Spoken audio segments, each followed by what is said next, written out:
এরকম সহযোগিতামূলক ভিডিওগুলান পাইতে আপনারা ভিডিওগুলান যদি শেয়ার দেন তাহলে কিন্তু আমরা উৎসাহ হই এবং আরও বেশি বেশি গরিব দুঃখী অসহায় মানুষদের পাশে দাঁড়ানোর চেষ্টা করি। আপনার কচু শাক পাতা, ঢেঁকি শাক পাতা এইসব বিক্রি করে। ওনার পরিস্থিতি ততটা ভালো না।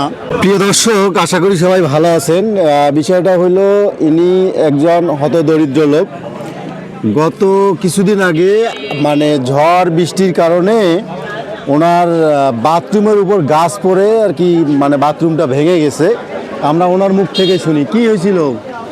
ঘর গাছ পড়িয়া ঘরে পড়ছিল, ভাঙে গেছে। ঘরে মানে টয়লেটের উপরে পড়ছে, তারপরে এটা ভাঙে গেছে।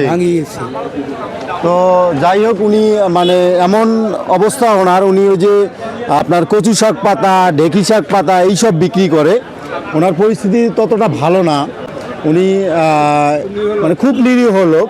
তো এইখানে এই যে খোকন আছে, তারপর এই যে লোকজন আছে, এনারা সবাই মিলে, এই যে রেজা ভাই আছে, সবাই মিলে কিছু টাকার ব্যবস্থা করেছে ওনাকে সহযোগিতা করার জন্য, যাতে করে আর কি এটা করা যায়।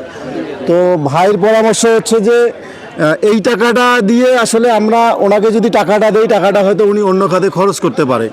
আমরা যদি ওনার বাথরুমের যে ব্যবস্থাটা, সেটা যে কিভাবে করলে ভালো হয় সেটা যদি আমরা কিনে দেই তাহলে মনে হয় ভালো হবে। এটা হচ্ছে আমার ওই যে বড় ভাই রেজা ভাইয়ের পরামর্শ। আমিও এই পরামর্শে একমত যে আসলে কিনে দিলে ভালো হয়। কি কও, তুমি কি কও? হ্যাঁ, আমরা তো চাই যে কিনে দিলে ভালো হয়। আমরা সবাই মিলে কালকে ওনাকে আর কি কিনে দেবো রিং সেলার যা লাগে। আচ্ছা ভাই, কি বলেন আপনি? কি করব? কিনে দিলে ভালো হবে।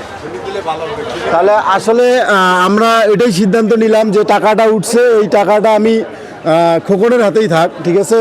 কালকে আপনি সকাল 10টায় আসেন, ঠিক আছে? 10টার সময় আসলে খোকন আসবে, আমরা সবাই মিলে আমিও আসবো, ঠিক আছে? আসার পরে আমরা যাওয়ার পরে রিং সেলাপ যেটা লাগে আমরা কিনবো, কিনিয়ে ভ্যানে করে আপনাকে দিব। আপনি বাসায় নিয়ে গিয়ে এগুলো সেট করে নেবেন। পারবেন না? পারবেন? হ্যাঁ পারবো। আর যারা এই যে আপনার জন্য এত কষ্ট করে কালেকশন করলো তাদের জন্য একটু দোয়া করে দিবেন। হ্যাঁ, দোয়া করবো ইনশাআল্লাহ, আল্লাহ বাঁচা রাখবে ইনশাআল্লাহ, ঠিক আছে? তো এরকম সহযোগিতামূলক ভিডিওগুলান পাইতে আপনারা ভিডিওগুলান যদি শেয়ার দেন তাহলে কিন্তু আমরা উৎসাহ হই এবং আরও বেশি বেশি গরিব দুঃখী অসহায় মানুষদের পাশে দাঁড়ানোর চেষ্টা করি। তো সবাই প্লিজ ভিডিওটাকে শেয়ার করবেন এবং ভিডিওটাকে ছড়িয়ে দিবেন যেন আমরা এইভাবে মানুষের সেবা করতে পারি, ঠিক আছে? সবাইকে ধন্যবাদ, ভালো থাকবেন, আল্লাহ হাফেজ।